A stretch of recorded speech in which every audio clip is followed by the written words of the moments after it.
Entah siapa yang salah, ku tak tahu. Entah siapa yang salah. Kecelakaan di perlintasan rel kereta api kini kembali terjadi, dilansir dari tribunmedan.com. Kali ini, kecelakaan terjadi melibatkan kereta api barang kontainer KA248 dengan satu unit truk yang melintasi rel, sekitar pukul 5.35 waktu Indonesia Barat.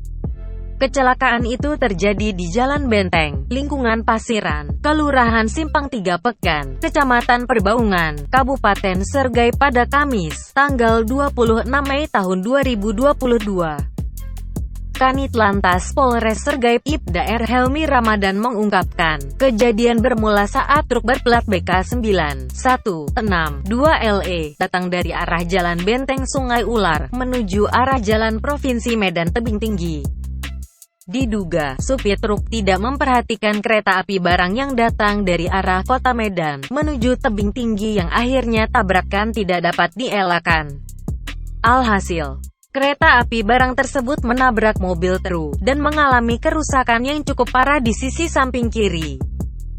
Tidak ada korban jiwa dalam peristiwa ini, hanya saja, masinis kereta api barang bernama Heri Handoyo, warga Jalan Masjid Gang Pinang, Desa Bandar Kalipah, Kabupaten Deli Serdang, mengalami luka ringan.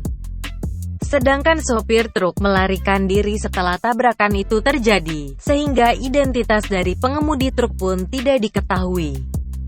Sementara itu, barang bukti truk sudah diamankan ke Pos Lantas Seisi Jenggi, dan kereta api barang ditarik ke Stasiun Lubuk Pakam.